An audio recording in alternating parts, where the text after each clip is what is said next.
সোণতলীৰ মাহতলী বজাৰ পৰিচালনা সমিতিৰ বৌদ্ধিক মহল আৰু জ্যেষ্ঠ নাগৰিক বজাৰ কেন্দ্ৰিক বিষয়ত সংবাদ মেলৰ আয়োজন। ব্ৰহ্মপুত্ৰৰ দক্ষিণ পাৰৰ বৃহত্তৰ সোণতলী চৰাঞ্চলৰ ব্যৱসায়িক প্ৰাণকেন্দ্ৰ মাহতলী সাপ্তাহিক বজাৰ, য'ত নেকি হাজাৰ হাজাৰ টকা চৰকাৰে ৰাজহ সংগ্ৰহ কৰাৰ সমান্তৰালকৈ দৰিদ্ৰ লোকে সৰু বৰ ব্যৱসায়ৰ জৰিয়তে পৰিয়াল পোহপাল দি আহিছে। বজাৰখনৰ জৰিয়তে দিনক দিনে বৃদ্ধি পোৱা জনসংখ্যাৰ লগতে গাড়ী মটৰ চলাচলৰ ক্ষেত্ৰত বজাৰ প্ৰাংগণত কিছু পৰিমাণে যান জঁটৰ সমস্যাই গা কৰি উঠা পৰিলক্ষিত হৈছে।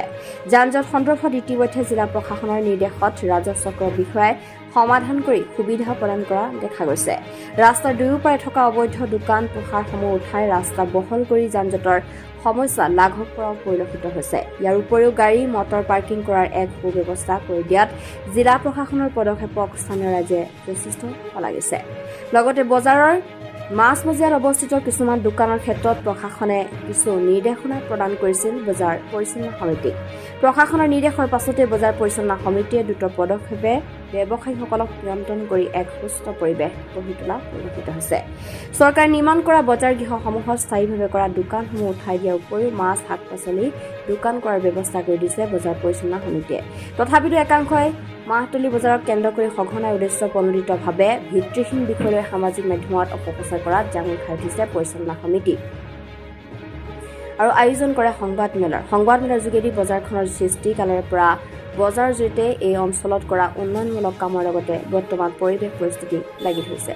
লগতে জিলা প্ৰশাসনক বজাৰখনৰ উন্নয়ন হকে অধিক সুবিধা প্ৰদানৰ আহ্বান জনায়। নমস্কাৰ, আসসালামু আলাইকুম। আমাৰ আজি ইয়াত উপস্থিত হোৱা সোণতলী উন্নয়ন সমিতি সন্মানীয় সভাপতি সম্পাদক ডাঙৰীয়া, মাহতলী বজাৰ কমিটিৰ সন্মানীয় সভাপতি সম্পাদক ডাঙৰীয়া, মাহতলী বজাৰ ব্যৱসায় সন্থাৰ সন্মানীয় সভাপতি সম্পাদক ডাঙৰীয়া, ইয়াত উপস্থিত আমাৰ ঈদগাহ কমিটিৰ সন্মানীয় সভাপতি সম্পাদক ডাঙৰীয়া, মাদ্ৰাছা কমিটিৰ সন্মানীয় সভাপতি সম্পাদক ডাঙৰীয়া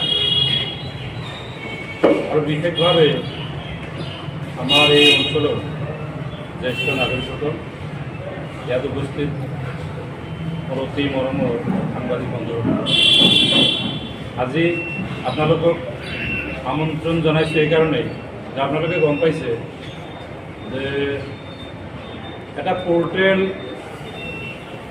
ফেচবুক পৰ্টেল এটাই কিছুদিনৰ পৰা আমাৰ এই বজাৰখনক লৈ এটা অপপ্ৰচাৰত ব্যস্ত হৈছে আৰু এনেকুৱা এটা অপপ্ৰচাৰ কৰিছে